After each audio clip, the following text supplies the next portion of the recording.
Une église n'est pas un bâtiment qui a été placé un petit peu au hasard. Non, l'église revendique une situation avec beaucoup de conditions pour que l'église soit conçue. Nous verrons toutes ces conditions, nous rassemblerons tout cela, et nous ferons des comparaisons avec des églises anciennes. Alors, je me suis donné la peine, puisque nous avons quand même 3 semaines d'écart entre les différents cours, j'ai essayé de retrouver des traces. Je vous ai fait survoler un petit peu les traces de ce culte au taureau, qui date de un petit peu 4000 ans avant Jésus-Christ. On peut dater ça à cette époque-là. J'en ai retrouvé à d'autres endroits, je vous ai dit que ça existait. J'en ai retrouvé à d'autres endroits dans une documentation assez vaste, et de temps en temps je vais y jeter un petit coup d'œil. J'ai découvert notamment en Afrique une tribu, parce que ça fait le monde entier, c'est ça qui est assez extraordinaire, ce changement de physionomie d'un dieu tous les 2000 ans, ça se passe dans le monde entier. Et par exemple en Afrique, eh bien, j'ai découvert une tribu qui s'appelait les Dinkas, D-I-N-K-A-S, les Dinkas, absolument inconnus, où dans leur rite de mariage, eh bien, le jeune marié va enduire les épaules, la poitrine de son épouse, donc de la jeune mariée, avec le contenu de l'estomac d'un taureau que l'on vient d'abattre. Tout ça se passe à la même époque. Et bon, on n'a pas arrêté là du jour au lendemain, mais il se peut que dans la fin du 19e siècle, on avait toujours recours à ce genre de pratique. J'en sais absolument rien, mais n'empêche, dans le centre de l'Afrique noire, ce rite se faisait. Alors, en Inde, à une certaine époque, toujours à l'époque de Mitra, en Inde, eh bien, on enferme des cadavres, donc c'est le travail des pompes funèbres, on enferme le cadavre dans la carcasse d'un taureau, et puis ces carcasses de taureau avec les défunts sont placées sur un bûcher et on y met le feu.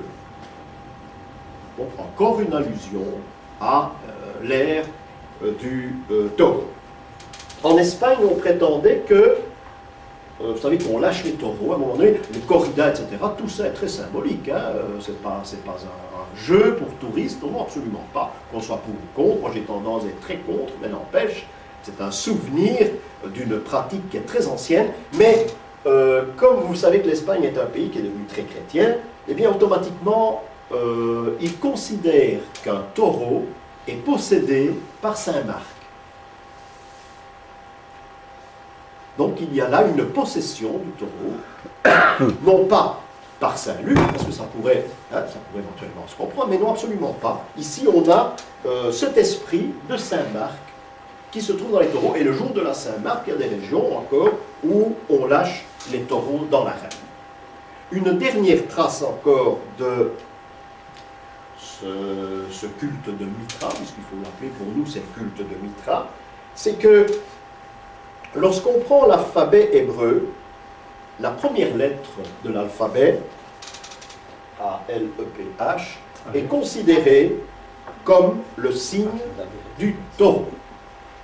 Donc c'est très ancien, c'est même plus ancien que ça. Il y a encore une trace même dans l'alphabet hébreu de ce culte au taureau. Cette première lettre de l'alphabet, Aleph, est une lettre qui correspond au signe du taureau, et en même temps de la lune.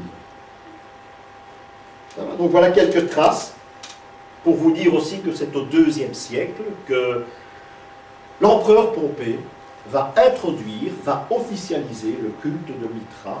Pompée va lancer le culte de Mitra à Rome. Je crois que j'avais quelques indications à vous donner en complément. Avant de passer maintenant, nous allons passer le cap. Nous traversons l'avenue. Et il était impossible de vous parler de la messe catholique romaine sans passer par le culte de Mitra. C'est un non-sens. Ça devrait se faire à l'Église.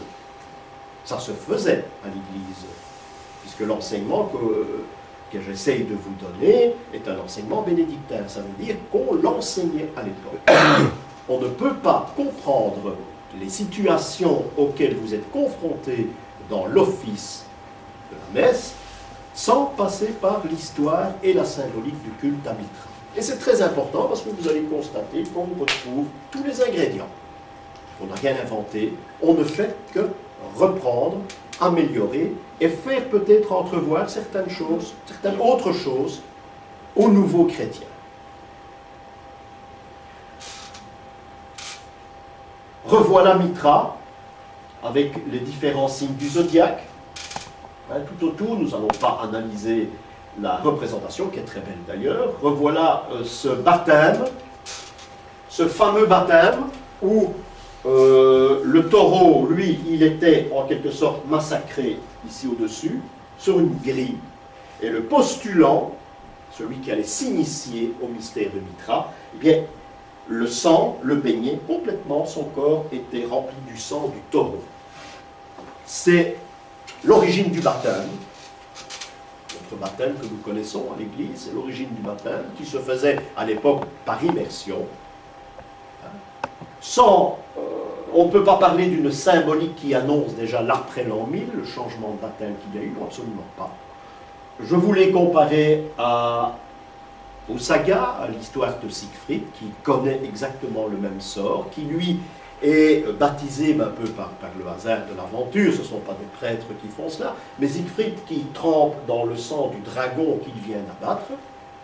Et bien malheureusement, il y a une feuille, je crois que c'est le tilleul, qui s'est collé entre l'omoplate, entre ces deux omoplates, et c'est l'endroit où il n'a pas été baigné par le sang du dragon. Ça veut dire que c'est l'endroit où il sera vulnérable. C'est d'ailleurs par là qu'on va l'abattre, par cet endroit-là. Le fait, et pour vous dire comme c'est, nous retombons à chaque fois dans ce même retour aux choses, puisque il est dit que lorsque Siegfried a tué le dragon, par accident, il se lèche la main.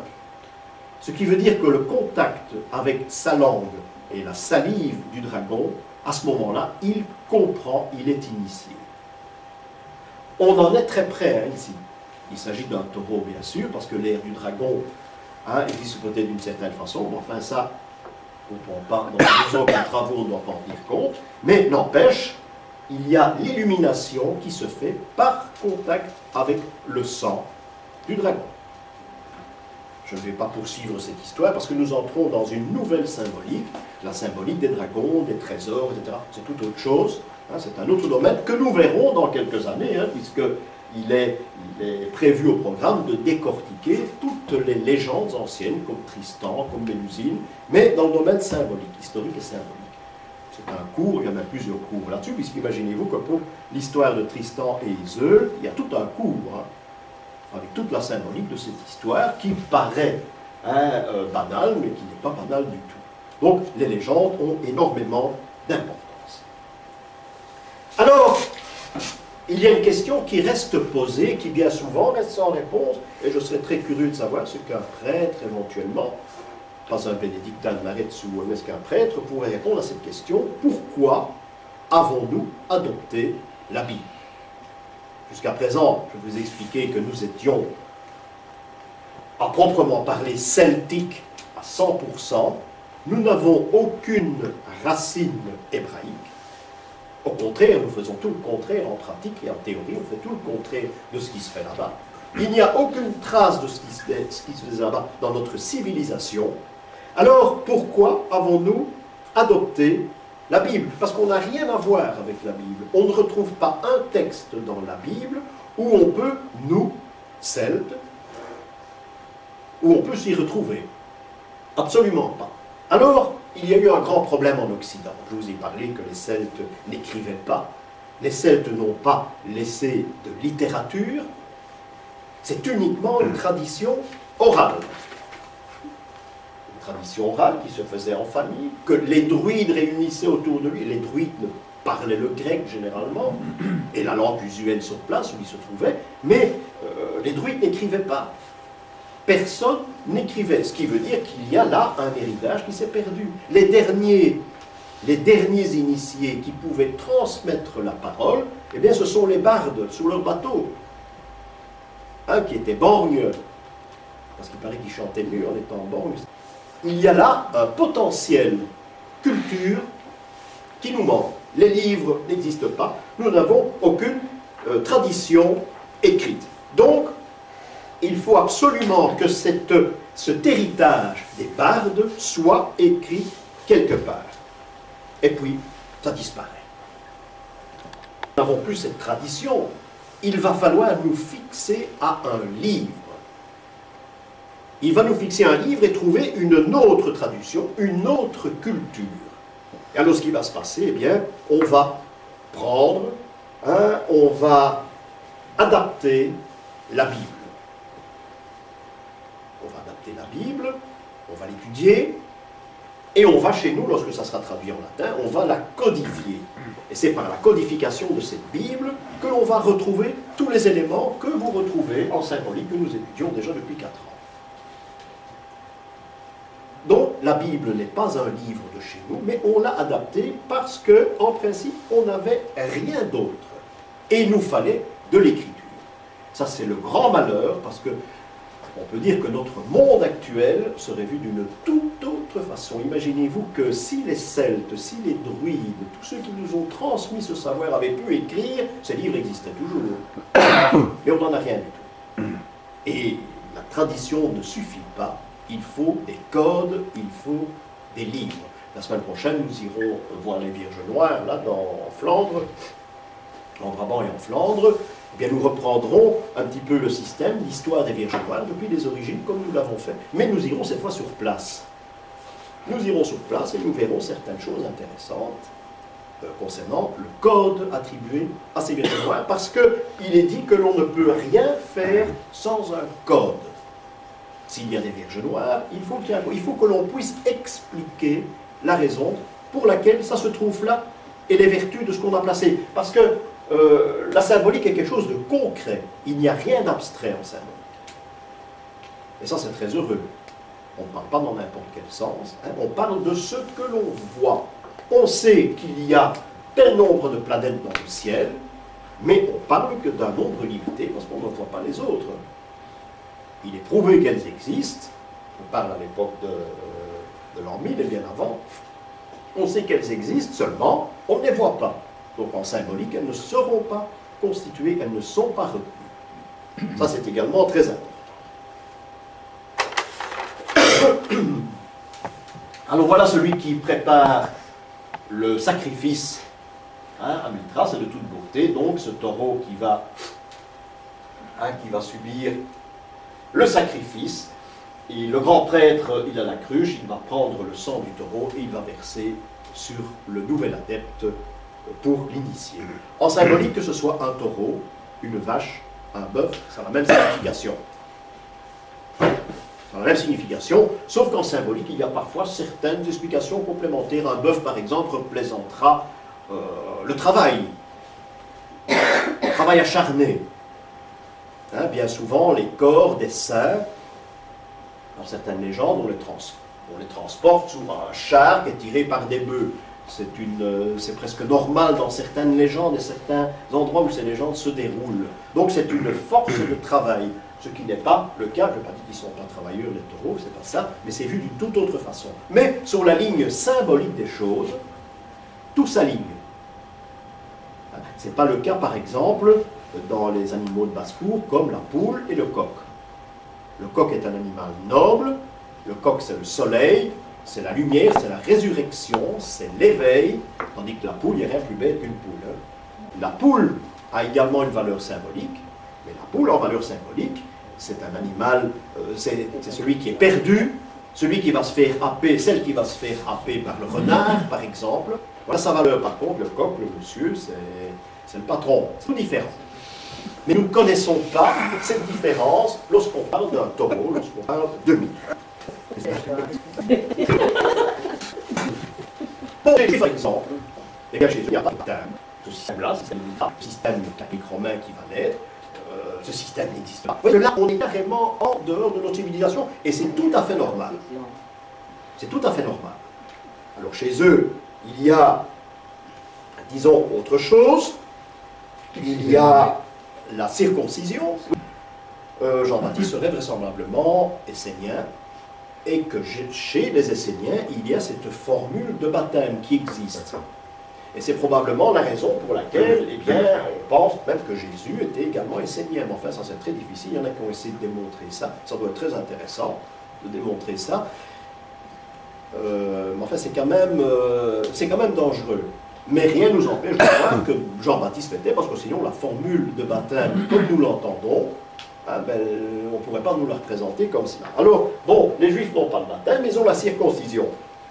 Circoncision que nous avons refusée d'ailleurs, puisque ça n'entrait pas en ligne de compte avec notre esprit, ce qui prouve bien que nous sommes carrément, nous avons adopté un livre, mais nous sommes dans un autre monde chez nous. Dans un autre monde. On a pris plutôt le baptême de Mitra. Alors évidemment, l'Église qui va capter cette doctrine et le culte de Mitra, on peut dire que le culte de Mitra va compter pour au moins la moitié dans le rôle ésotérique de l'Église. Donc tout l'ésotérisme, la plus grande partie de l'ésotérisme de l'Église, nous allons le retrouver dans ce culte à Mitra, et qui va transpirer dans toutes nos institutions et dans tout ce que nous connaissons à l'Église et de l'Église catholique romaine. La circoncision a un but, il faut interroger les autres peuples sémites.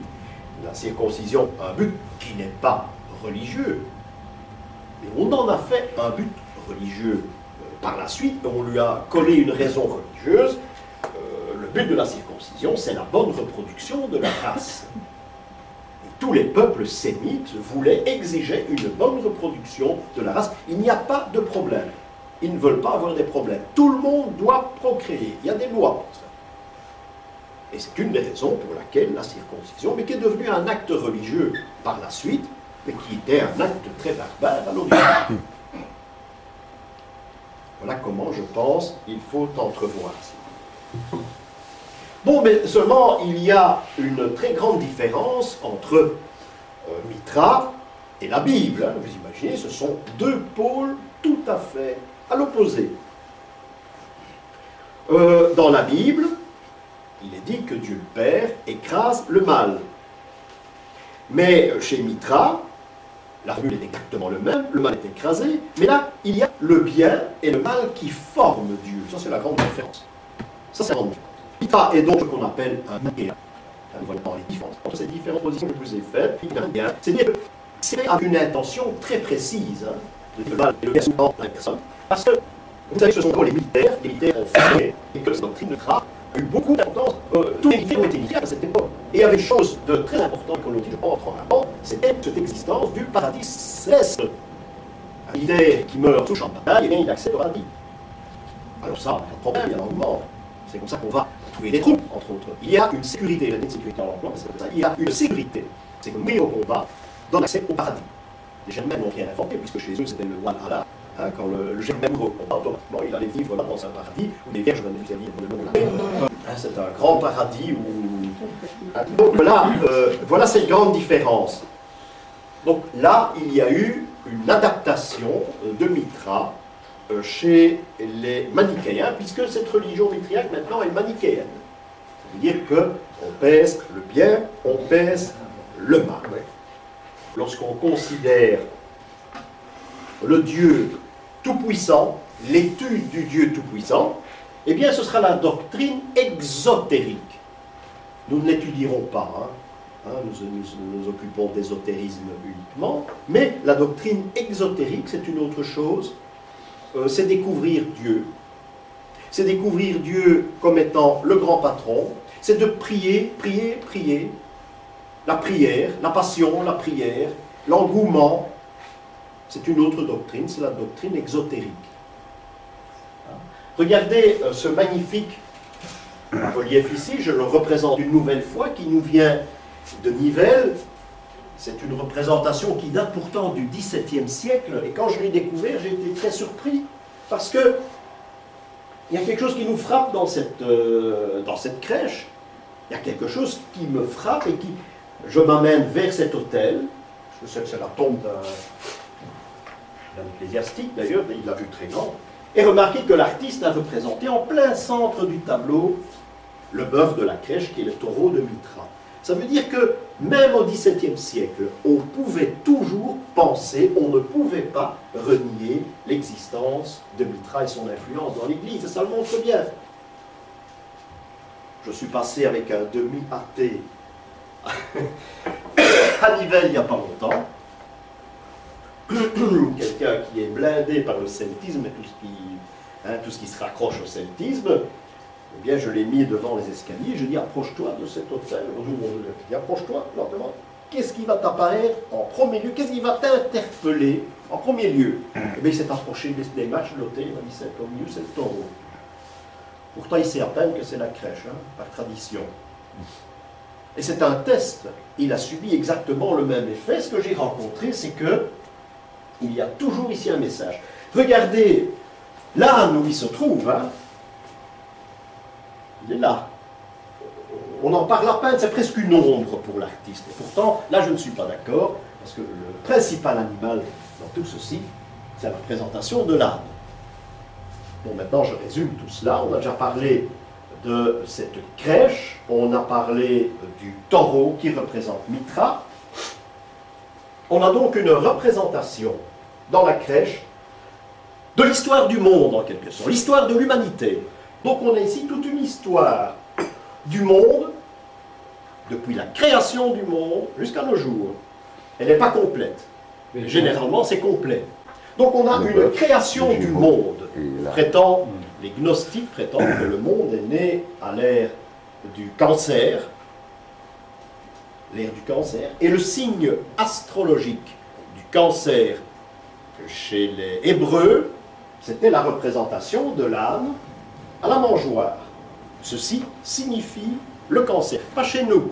Chez nous, on a pris une forme de crabe, et je vous assure, vous pouvez toujours retrouver le crabe, et tous ces signes dans les signes du zodiaque, c'est impossible. Ce sont des inventions, ce sont des noms qu'on a donnés. Le signe du lion, vous ne retrouvez pas un lion dans la constellation. Avant, c'était, ils portaient des noms de déesses, de dieux, de déesses, de la mythologie. Bon, on en a fait des animaux. Mais quand vous prenez la représentation du cancer, si vous détaillez bien l'animal dans sa position, eh bien, ça peut vous faire penser étrangement à un cerveau. Vous pouvez placer le cancer sur un cerveau. De là, on prétend que c'est à l'ère du cancer, représenté en Judée par l'âne à la mangeoire, qu'est née l'intelligence de l'homme. Donc, le signe le plus important, je vous ai dit que l'âne est un animal très important, j'en reparlerai à Tongres Notre-Dame d'ailleurs, quand nous irons, j'en compte discuter, que le curé, il est gentil. Il vieillit, moi aussi, mais enfin il est toujours gentil. On en parlera à Tongres Notre-Dame parce qu'il y a une représentation assez extraordinaire. Donc on a ici l'origine, et nous avons tous les signes du zodiaque, on a de 2000 en 2000 ans, toutes les ères qui nous précèdent, eh bien on les retrouve dans cette crèche. On a donc le cancer, on a l'ère du taureau, fatalement, qui est l'ère de Mithra. On a les Gémeaux qui, pour ma part, sont Joseph et Marie. On a une représentation là, c'est bien possible. On a l'ère du Bélier avec les bergers qui sont là. On a l'ère du Poisson avec le Christ qui ne fait vraiment pas penser à un poisson, mais parfois, bien avant cela, on le représentait sous l'allure qui pouvait faire penser un poisson. Je crois qu'on en verra une reproduction tantôt. Et puis on en a un personnage qui est absent parce qu'il n'était pas convenu de le placer dans cette scène, c'est trop tôt. C'est le roi mage qui vient avec sa coupe qui est le Verseau. On a donc l'histoire du monde de 2000 en 2000 ans, parce que le nom de Dieu, la représentation de Dieu, c'est un truc qui est inexplicable, aucun savant ne peut expliquer. Ça, tous les 2000 ans, Dieu change de nom et d'apparence dans le monde entier. On ne sait pas expliquer. On ne retrouve pas dans la Bible, par exemple, le caractère militaire de Mithra. Ce n'est pas vu de la même façon. On engage des troupes, on se bat, on perd ou on gagne. On gagne plus souvent qu'on perd, mais n'importe. Le livre existe, on parle des effets militaires. Mais il n'y a pas, comme chez Mithra, on ne retrouve pas ces grades, on ne parle pas de tout ça, de ces initiations dans la Bible, on n'en parle pas. Donc, encore une fois, c'est quelque chose qui nous sépare, mais alors vraiment bien. Les Juifs n'étaient pas considérés comme des militaires. Maintenant, bien, tout a changé entre-temps. À cette époque-là, pas. On se défend. Ça, c'est le principe biblique. On se défend. Donc, c'est vu, on est vraiment, encore une fois, on est vraiment à l'opposé. tenons compte également que chez nous, la chevalerie, ce n'est pas l'armée. La chevalerie du Moyen-Âge, ils ne sont pas considérés, ce sont des soldats, d'accord, mais ce n'est pas considéré, si vous appeliez un chevalier soldat par exemple, vous allez le vexer. Parce qu'un soldat, c'est quelqu'un qui est payé, il touche une solde, ça vient là que vient le mot soldat. Il touche une solde, un chevalier ne touche pas une solde. Donc on ne peut pas les considérer comme des soldats, ce sont des chevaliers. Là, il y a un petit jeu d'interprétation à faire. Dans le culte de Mithra, nous y revenons, il n'y a jamais eu de martyr. Chose que nous allons adopter chez nous à l'Église, mais chez Mithra, il n'y a pas de martyr, ça n'existe pas. Vous ne verrez jamais de chevalier dans la grande chevalerie, vous ne verrez jamais de chevalier martyr. Hein, Jacques de Molay n'était pas martyr, absolument pas. Ces gens ne sont pas martyrs. Ou ils gagnent, ou ils perdent. Et on les considère par leur victoire et par leur perte. Mais ce ne sont pas des martyrs comme on retrouve sur les autels dans les églises. Ce qui fait une différence donc entre la part chrétienne ou la part hébraïque de toute cette histoire, c'est qu'il y a cette notion de martyr qui est très importante, et vous connaissez ça, je sais, si on rencontre des saints martyrs, que l'on va rencontrer dans toute l'histoire du christianisme. Donc à l'origine, on ne parle absolument pas de ça. Ce sont des morts, on parle beaucoup de morts, et on parle des morts suite à des persécutions. La chevalerie, elle, est à l'opposé de ce qu'on appelle la part exotérique de l'Église. Je dis qu'on n'étudierait pas, parce que c'est tout de même assez compliqué, je ne crois pas que c'est très important. Donc, cette part exotérique, l'exotérisme, qui est la foi et la prière. L'Église de Pierre a une voie exotérique, parce que le but de l'Église de Pierre, c'est vous donner la foi, de vous envoyer en mission et de prier. L'église de Jean, eh bien, ce sont les gnostiques, c'est tout différent. C'est l'église de la connaissance. C'est l'église ésotérique. Je crois que c'est ça la grande différence. Donc nous passons notre temps à étudier l'ésotérisme, l'église de Jean, l'église de Pierre, c'est un autre domaine que l'on étudie également, mais qu'on étudie dans ces séminaires, ça fait partie de la grande théologie. Mais c'est un domaine qui est tout à fait différent. Dans le fond, les Celtes ont perdu un petit peu la face lorsqu'on a vu arriver les Romains. Ça a été un très grand problème, c'est que les Celtes n'étaient pas organisés. Tandis que les Romains, eux, par contre, ils l'étaient même très bien. Je crois que c'est également une des raisons pour laquelle eh bien, nous avons eu certains problèmes, on a perdu une certaine culture à l'arrivée des Romains chez nous. Parlons maintenant des sacrements de l'Église. Parce que c'est là que je veux en venir finalement, les sacrements de l'Église. Eh bien, ces 7 sacrements de l'Église vont correspondre exactement au grade mitriaque. Je vous ai parlé de cet ensemble des grades mitriaques, des différents grades pour arriver à la grande initiation. Eh bien, ces 7 sacrements vont donner naissance, on ne les repassera pas en vue, nous avons fait ça la fois dernière. Ces grades vont donner naissance aux différents sacrements de l'Église. Vous voyez mal, je suis désolé, j'ai fait ça la semaine dernière. C'est le sacrement du baptême. C'est très bizarre ici. C'est un sacrement du baptême, c'est le vase, qui peut symboliser d'une certaine façon le grade, qui est déjà un sacrement de baptême, qui malgré qu'on ne regarde pas les costumes, c'est un sacrement de baptême qui est très simple, on a déjà fait un procédé au changement, c'est le baptême vu à l'ère du Verseau. Le baptême avant l'an 1000, bien avant l'an 1000, eh bien, on baptisait, vous le savez, par immersion, c'est le baptême des poissons. Nous avons ici une jonction qui va se faire entre Mithra, l'ère des poissons, et le seau dans lequel nous nous trouvons. C'est ça qu'il faut absolument démontrer. Donc ce baptême correspond au grade, vous souvenez-vous, le grade du corbeau. Ça, c'est une première vision. Nous avons, et là, c'est beaucoup plus simple, et c'est un peu meilleur, nous avons le sacrement de mariage qui correspond à ce grade mitriaque qui était l'époux, vous vous en souvenez, hein, l'époux qui représentait le mariage chez Mithra, mais qui nous représentera notre sacrement de mariage chez nous. Alors voilà encore un, je n'ai pris que ces trois-là. Nous avons le sacrement de confirmation. L'évêque qui est présent, qui pose les mains sur le nouveau, la tête du nouveau confirmé. Eh bien, c'est la confirmation du milès chez Mithra, c'est-à-dire le soldat, en pleine puissance de ses moyens. Il y avait là également un baptême, dont on sait nettement moins, parce qu'encore une fois, vous savez, je vous ai dit que toutes les bibliothèques, et notamment en Alexandrie et à Memphis, ces bibliothèques ont été brûlées 2 fois. Donc on a finalement très peu de traces de tout cela. C'est également oral et réécrit. On sait peu de choses sur le milès, par contre, la confirmation, tout le monde connaît ça. Donc chaque moment de notre vie où nous participons au sacrement de l'Église, automatiquement doit nous rappeler les différents sacrements, les différentes étapes initiatiques qui se déroulaient dans la doctrine et le culte de Mithra. C'est toute une étude à faire vraiment, hein, parce qu'il faudrait pouvoir passer son temps à étudier les différentes phases, par exemple, d'une confirmation depuis qu'elle existe, en essayant de retrouver le plus près possible une éventuelle explication au grade de milès, par exemple. C'est une étude qu'il faut faire, mais il faut encore beaucoup de temps pour ça. Mais ça se faisait dans le temps. Hein. Ça se faisait dans le temps, ce genre d'études. Mais ça demande quand même beaucoup de travail. Donc, au départ, c'est Mithra. À l'arrivée, ce sont les sacrements qui seront prévus dans toute la nouvelle liturgie de l'Église.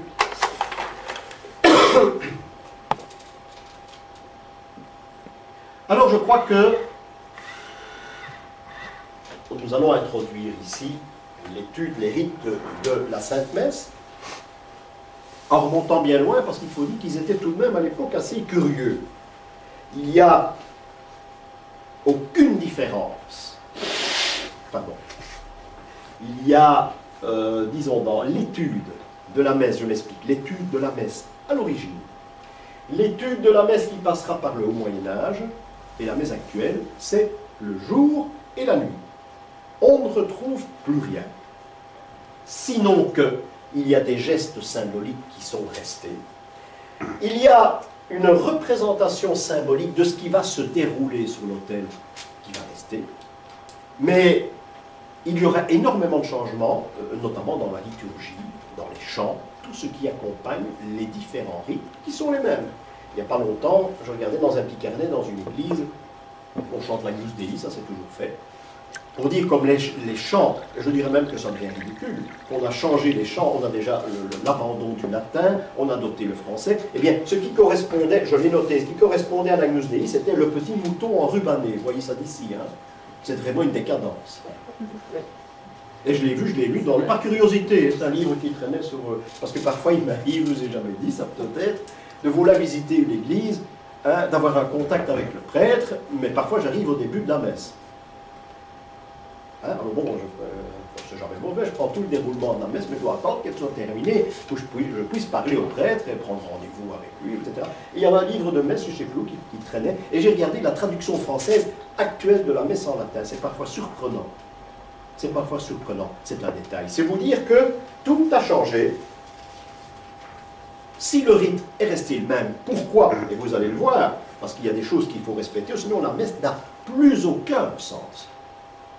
Déjà que le sens a été un peu transformé, hein, le but restera le même bien sûr, mais le sens a été légèrement transformé, a dévié, pas transformé, dévié. Toutes les messes anciennes, et comme nous le verrons chez Mithra dans nos doctrines, toutes les messes anciennes se font en rapport avec le lever du soleil.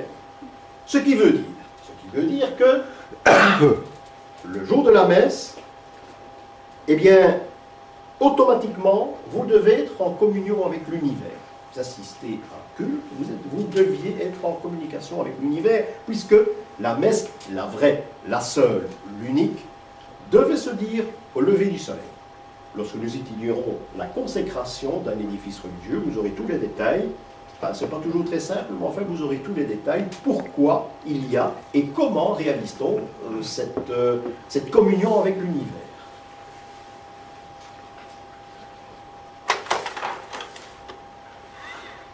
Voilà ici une ancienne représentation. On voit pas très bien, ça vient de Cologne, nous avons le prêtre qui lève l'hostie, et au moment de la consécration, eh bien, il y a un rayon de soleil qui passe sur l'hostie.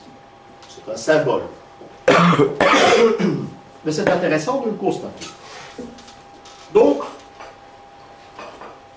c'est le mouvement des planètes qui va déclencher le départ de la première messe, la seule, l'unique, la sainte messe du matin au lever du soleil. Ça, c'est important aussi. Vous imaginez qu'actuellement, la messe ne veut plus rien dire parce que, dans un certain sens, le soleil, ben, on ne le connaît plus, on ne sait plus où il se trouve, il n'apparaît plus. Nous avons un soleil qui est absent. Attention, ce n'est pas récent. Le soleil va s'absenter dans nos églises au XVIIIe siècle déjà, puisqu'il est impossible que le soleil pénètre dans l'église à l'office. C'était ça le but. Le but, c'est que le soleil pénètre pendant que le prêtre fait la messe, et à un moment bien précis. Alors une fois que ça ne peut plus se faire, au XVIIIe, qui dit qu'est-ce qu'on va faire? On a raconté ça aux chrétiens jusqu'à maintenant. Eh bien, on a fabriqué des soleils en bois, dorés, hein, à la feuille bien souvent, et on les place un peu partout, au-dessus de l'autel. Souvent, il y a un soleil, mais c'est un soleil en bois. Donc ça a déjà moins de sens. Mais c'est déjà à partir du XVIIIe qu'on s'est rendu compte qu'on abandonnait les pratiques anciennes. Donc, la cathédrale, le temple déjà aussi, le temple chez Mitra notamment, est dirigé, à un certain endroit, est dirigé vers le lever du soleil. C'est important, c'était la règle générale, ça a été abandonné parfois à la fin du Moyen-Âge, à la Renaissance, pour être abandonné presque totalement au XVIIIe siècle. Au XVIIIe siècle, on va concevoir une église qui n'est jamais orientée convenablement. Ça n'a pas d'importance, il y en a des tas. Par contre, les églises seront généralement orientées non pas vers Jérusalem, comme j'ai déjà entendu souvent, mais vers le lever du soleil. Hein. Le lever du soleil. Et il doit se passer quelque chose au moment de la première messe. Dans une cathédrale, on doit retrouver, comme vous l'avez vu au début autour de Mitra, on doit retrouver tous les signes du zodiaque. Vous retrouvez ça dans toutes les cathédrales, on en a déjà vu de nombreuses, ou même on les a dédoublés d'une certaine façon, etc. C'est un message aussi. Donc, il est obligatoire d'avoir ces signes du zodiaque dans une cathédrale. L'endroit choisi est donc un endroit sacré. L'endroit du temple est un endroit sacré, où il va se passer des rites bien particuliers. Donc, c'est toute une histoire. Ici, c'est toute une évolution.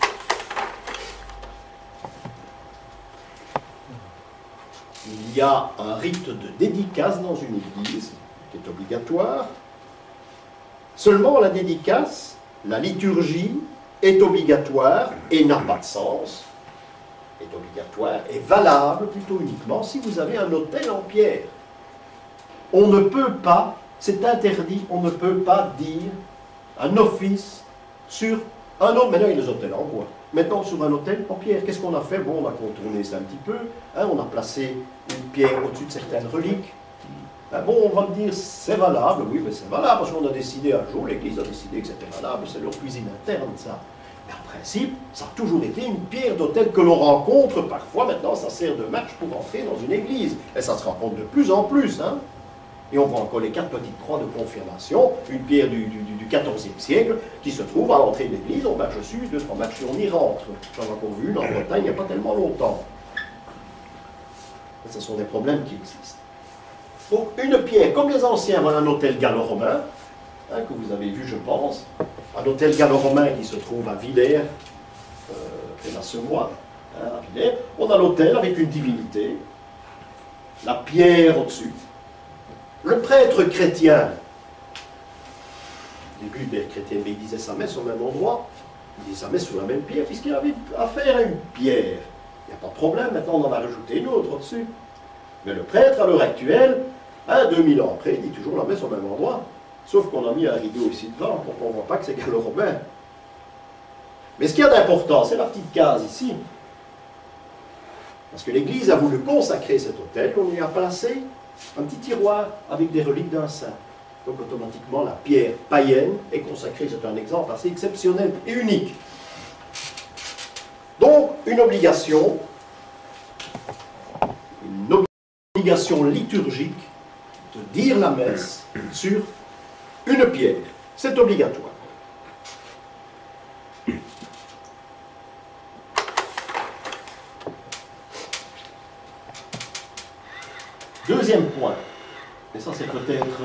décidément, c'est peut-être le plus inconnu.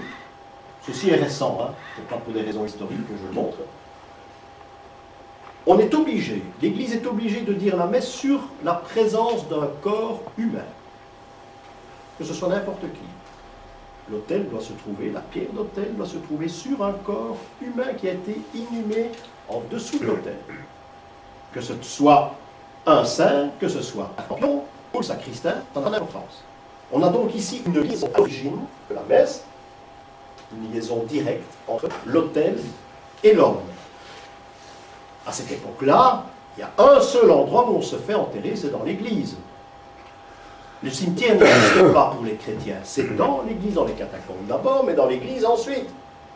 Il arrive qu'on démolit ou qu'on restaure certaines églises. Prenez Sainte-Gudule par exemple, on a découvert des milliers de corps, les uns sur les autres, dans tous les sens.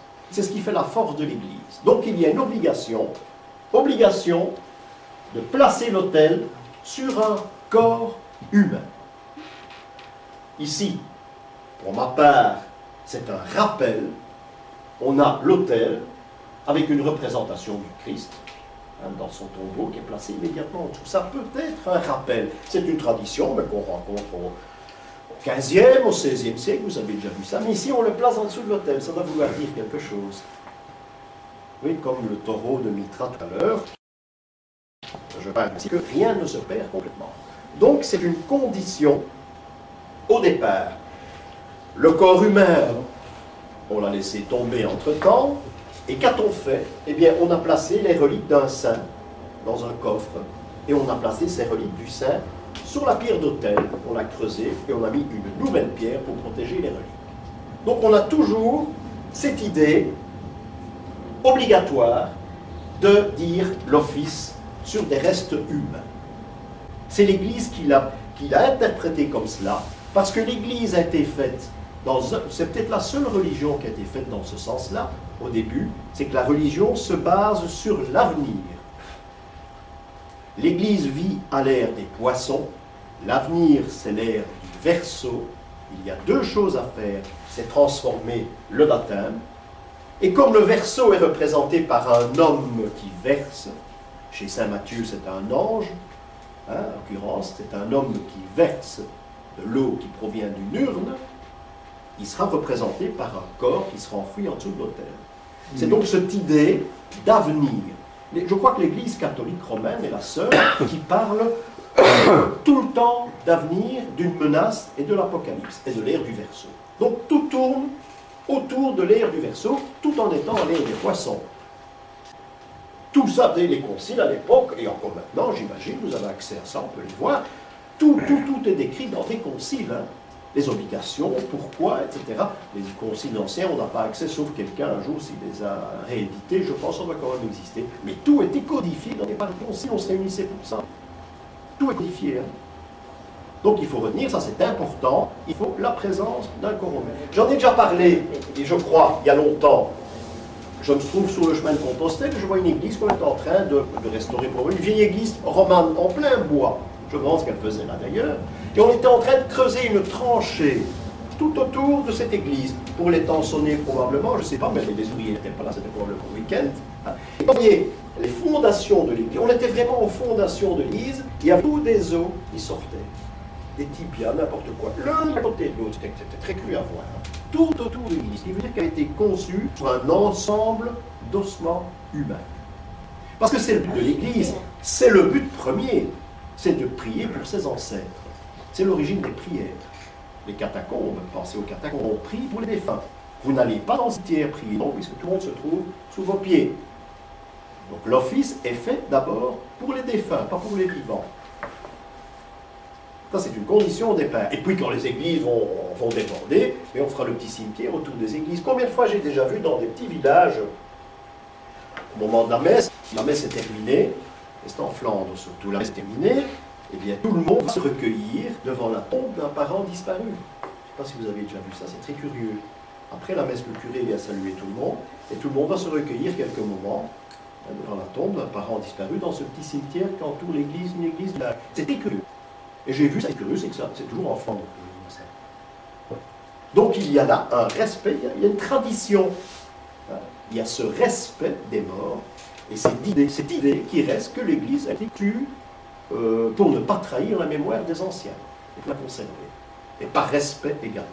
Donc celui qui se fait enterrer dans une église avec un beau monument qui paye très cher, il est certain que tant que durera l'église, on priera pour lui, et puis avoir un tel monument, mais il entrera sans problème. Ça c'est la double action.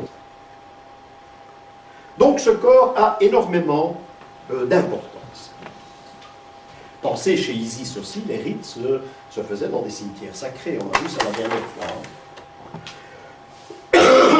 Après cela, eh bien, on va penser une chose. Oui, le fait qu'il y a ces corps qui se trouvent en dessous de l'église qui vient d'être construite, ça donne en fait à l'église un rempart sacré, en quelque sorte.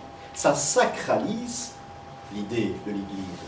En plus de tout le reste, en plus de cette adoration du soleil, de ce soleil qui se lève à la première messe, etc., ça donne tous des caractères sacrés, identiquement comme on a les saints du calendrier. Le jour est sacré. Pourquoi un jour est sacré à la Saint-Jean? Eh bien parce que c'est la fête d'un saint, c'est Jean, mais qui a été canonisé. Donc le jour de la semaine est sacré aussi. Tous les jours du calendrier sont sacrés. Parfois ça a eu des problèmes parce qu'on manquait un peu de saint au début. Mais n'empêche, chaque jour est considéré comme sacré. Donc il y a cette idée de la sacralisation chez les premiers chrétiens. C'est également très important. Ici, eh bien, nous avons affaire à ce qu'on appellera au XVIe siècle un transi. C'est donc une représentation de deux personnages. Le corps est décharné complètement.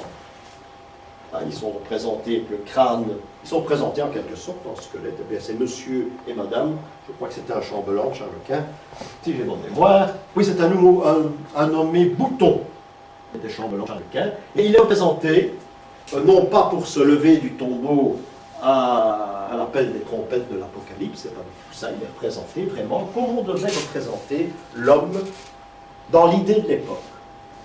On appellera ça des transis, on en voit un peu partout, hein, des transis. Il y en a de très beaux, il y en a de très laids, il y en a de très petits, il y en a de très grands. Alors voilà également un signe des temps. Hein, on a parlé de la mort du taureau, le bœuf Apis dont nous avons parlé avec les cultes d'Isis, c'est exactement la même chose. L'idée est exactement la même. Mais voilà par exemple l'explication de la naissance de l'ère, on dira chez nous, du bélier, dans le signe astrologique. Et c'est une histoire que vous connaissez tous. Nous avons l'ami Moïse, pour autant qu'il existait. Nous avons l'ami Moïse qui descend de la montagne avec les tables de la loi. Et que voit-il? Eh bien, c'est qu'il y a des farceurs dans la vallée qui ont fabriqué un veau d'or. Veau, vache, taureau, bœuf, c'est la même chose. Ils ont fabriqué un veau d'or, le voilà ici, avec le démon qui sort du veau d'or, puisque ça, c'est mauvais. Que va faire Moïse? Il apporte une nouvelle loi qui ne sont pas les tables de la loi, parce que les tables de la loi, il fallait bien les faire, parce que sinon c'était la corruption. Ça l'est déjà ici, ça c'est sans loi, c'est la corruption. Ce qui veut dire qu'on refuse le pacte que Moïse va faire avec Israël, c'est-à-dire ce sacrifice du mouton, de l'agneau.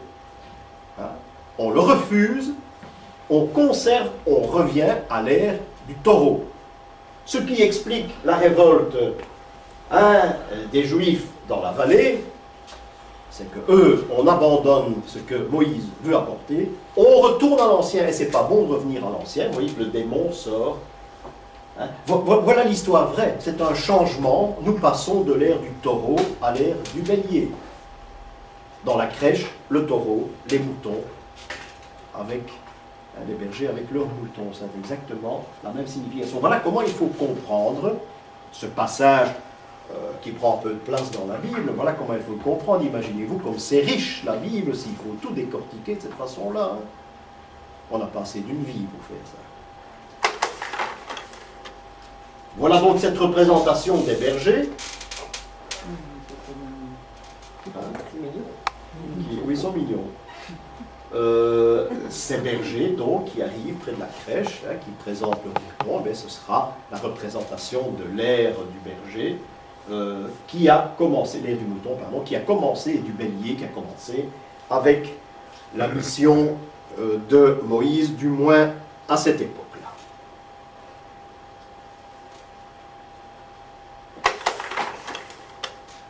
Voilà une chose intéressante. L'ère du poisson va naître. On va retrouver l'ère du poisson chez nous, dans l'Église catholique. On va la retrouver sous toutes ses formes, à toutes les sauces. Je peux vous citer une liste pour bien faire comprendre qu'à partir de la naissance du Christ, nos 2000 ans, l'ère précédente est terminée, hein, nous entrons, l'ère du bélier est terminée, nous entrons dans l'ère des poissons. Et remarquez ce détail assez extraordinaire que j'ai vu une fois dans ma vie, c'est un bénitier, et vous trempez les mains dans l'eau bénite, et il y a tout le temps 2 petits poissons qui naviguent dans ce bénitier. C'est extraordinaire. Voilà un prêtre qui sait et qui connaît. Malheureusement, c'était un Espagnol, je n'ai pas pu parler avec lui parce que, pardon, et en plus, même avec un traducteur, c'était pas facile. Mais ça se trouve dans un village en Espagne, je pense. Et là, c'est fantastique, on entrait dans l'église, on épousait automatiquement l'idée de l'ère dans laquelle a vécu le Christ, c'est le but de rentrer dans l'église, c'est-à-dire l'ère des poissons, et puis on assistait à l'office qui est une ouverture, qui est une vue de l'esprit vers l'ère du Verseau. Donc on avait les deux, on avait planté, on a l'autel par le sacrifice, on avait l'ouverture sur l'ère du Verseau. Je vous l'ai dit, Dieu a une autre représentation tous les 2000 ans dans le monde. Lorsque nous connaissons chez nous l'ère des poissons, eh bien, chez les Égyptiens, ce sont les vampires. C'est tout à fait la même chose, mais enfin, ça vit dans l'eau, c'est un animal qui sort de l'eau, qui rentre dans l'eau. Au moment où nous connaissons le Christ, eux, ils ont une sorte d'adoration, de culte pour le crocodile. J'ai oublié le nom, c'est quelqu'un qui est spécialiste de l'Égypte, qui a montré que le crocodile, c'est pas très important, mais n'empêche, au même moment, 2 endroits du monde très différents, il y a le culte, le Dieu s'est représenté un peu de la même façon, sort de la mer, hein, ou sort de l'eau, il a contact avec l'eau, il en sort, hein, mais il faudrait étudier ça beaucoup plus dans les détails. Le crocodile, chez nous, on a le poisson.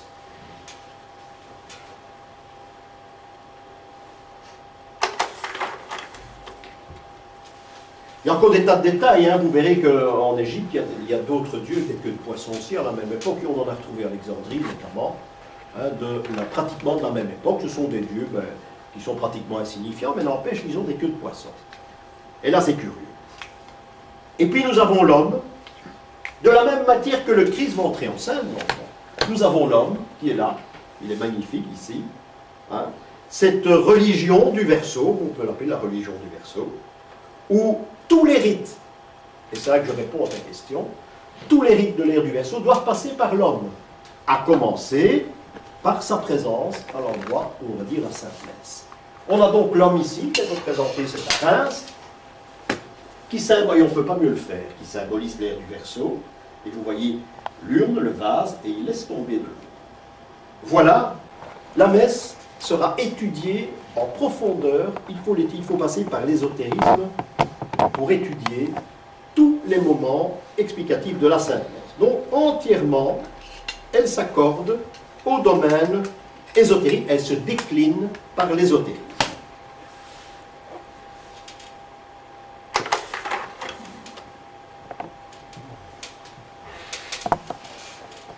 Le christianisme est donc entièrement fait, c'est une grande prédiction sur ce qui va nous arriver à la fin du monde. C'est pendant 2000 ans. Il n'y en est que par là, et bon, je ne parlerai pas de l'Apocalypse. Voilà une œuvre unique qui représente 15 tableaux, on ne va pas les décrire, c'est toujours la même chose. C'est ce qui nous attend vers la fin du monde. Ce sont toutes les étapes. Bon, il y en a ici, il y a le feu qui tombe du ciel, le tremblement de terre, les gens qui sortent de la terre en squelette, toute la terre qui brûle. Enfin, ça, c'est une vision du XVIe siècle. Hein. Mais n'empêche, l'homme qui a réalisé ça, et c'est assez rare, je n'en ai jamais rencontré d'autres, ça se trouve en Allemagne, sous les bords de la Moselle. Et là, l'auteur a repris l'Apocalypse et nous représente ces 15 stades avant le stade final, le Christ qui passe son jugement sur un arc-en-ciel, hein, avec une épée qui se termine par la branche d'olivier en principe. Donc on a ici ce cycle complet. Mais il y avait des représentations il y avait ces avertissements dans toutes les églises, et aussi bien dans les petites églises que dans les cathédrales. Il fallait toujours cet avertissement, parce que c'est le but de la religion, c'est le monde prochain. Et s'adapter pour être digne, pour entrer dans ce monde prochain. Donc, fin du monde aboutit à une destruction de l'humanité, cataclysme, et puis sauvetage, mais d'une petite partie de l'humanité. Jean dira dans l'Apocalypse que si les êtres humains seraient égaux au sable de la mer, c'est seulement une poignée de sable qui sera sauvée. Ça veut dire que c'est peu de choses. Et qui aura un héritage. Comme nous venons également d'un déluge, pas celui-là, mais de poules anciens, où il y avait une civilisation. Tu peux répéter la phrase. Tu peux répéter la phrase. Vous allez plus souvent vers les évangiles. Que si les hommes étaient... Vous pouvez comparer les hommes au sable qui se trouve dans toutes les mers du monde, c'est seulement une poignée de ce sable qui sera sauvée. Il y a là ce fait, cet avertissement, et pendant 2000 ans, on va vivre avec cet avertissement qui nous sera présenté devant nous. C'est la condition, c'est le but de l'Église, c'est de nous préparer pendant ces 2000 ans.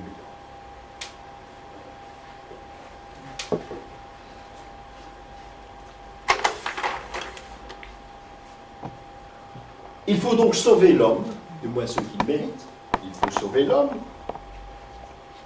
parce que chez Mitra, comme chez les gnostiques, du moins dans un certain sens, l'âme, on dit que l'âme se réincarne. S'il n'y a plus de corps, il est dit que l'âme ne peut pas se réincarner. Nous avons ici une représentation de réincarnation. Regardez tous ceux-là qui pleurent, ils n'ont pas été élus. Ils ne seront pas réincarnés, ceux-ci sont réincarnés. C'est la réincarnation. C'est une représentation de cette idée de réincarnation. C'est la raison pour laquelle il faudra que les corps soient enterrés, obligatoirement. C'est aussi un grand changement. Ce corps qui est en dessous de l'autel sur lequel on dit l'office du temps, cette idée de réincarnation, dont on déconseille, le risque est trop grand dans le fond. On ne peut pas, on interdit de brûler les corps. L'incinération, chez les chrétiens, est interdite. Maintenant, il y a des libéralités, bien sûr, on peut discuter ça. Enfin, à l'origine, c'était interdit. Ce qui est important, c'est la survie de l'être humain, et il faut que l'homme soit au centre de cette survie. Vous parlez du corps de l'homme, et j'y reviens, vous ne voyez tout de même pas dire la messe sur le corps d'un taureau. Il faut réfléchir aussi à ce que c'était il y a 2000 ans. La vue de l'esprit il y a 2000 ans, on ne voit pas faire la messe sur le corps d'un taureau. Vous savez, je ne vais pas froisser personne, mais moi les messes, comme on le dit maintenant, j'appelle ça des messes noires. Oui, ben, c'est le mot que je donne, bon, ben, je dis ça en souriant, mais c'est presque ça, hein. On n'a plus de soleil, on n'a plus rien, on n'a même plus l'évocation du soleil, et le prêtre regarde les fidèles, c'est pas le but. Le prêtre doit capter le soleil, même s'il ne s'y trouve pas, et doit le transmettre aux fidèles. Maintenant, il tourne le dos. Oui, je sais, on va répondre autrement. Il y a la question, il y a aussi un but à l'Église, c'est comprendre les fidèles, être près d'eux, etc., comme on faisait tout au début de l'ère chrétienne, avec un sens symbolique tout de même qui n'existe pratiquement plus ici. Il y a un peu de ça aussi, mais moi j'appelle ça une messe noire. Bon, ce n'est pas le mot qu'il faudrait donner, mais s'il n'y a plus de soleil, c'est la nuit, ce sont les ténèbres. Ici, on est confronté à la réincarnation, quoique l'Église croyait en la réincarnation jusqu'au début du IVe siècle. C'est Hélène, qui viendra Sainte-Hélène d'ailleurs, la mère de Constantin, qui a dit à Constantin, au concile de Nicée, 325, moi je veux pas de la réincarnation, je ne veux pas en entendre parler. Parce qu'il paraît que quand on vit bien, on est réincarné dans quelque chose de bien, si on vit mal, c'est quelque chose de mal. Alors moi je ne vais pas me transformer en crapaud quand je serai plus là. Et c'est uniquement pour ça que Constantin, qui était, attention Constantin, les autres étaient près des conciles, hein, on ne faisait pas ce qu'on voulait à l'Église. Le côté politique était très lourd à cette époque-là, il y avait un contrôle, puisque l'Église catholique est devenue un culte politique à cette époque-là. Hein. Donc, il y a le fait qu'ils ont droit de regard. Et du jour au lendemain, à l'Église, on a supprimé cette idée de réincarnation, donc déjà au IVe siècle, ce qui est tôt. Ça embêtait un petit peu Hélène, parce qu'Hélène est une ancienne prostituée d'abord, et elle avait mené une vie assez, pas très lumineuse, donc il y avait eu un problème à ce niveau-là, elle ne voulait pas être transformée en crapaud, et du jour au lendemain, c'est pas mis comme ça de la même façon dans les conciles. Au concile de Nicée, ça a été décidé une fois pour toutes, que l'âme se réincarne, mais pas le corps. Pensons à ces poissons au départ. Pensons à l'évangile également, enseigné au départ. Donc, pour l'homme, après le verseau, il n'y a plus rien.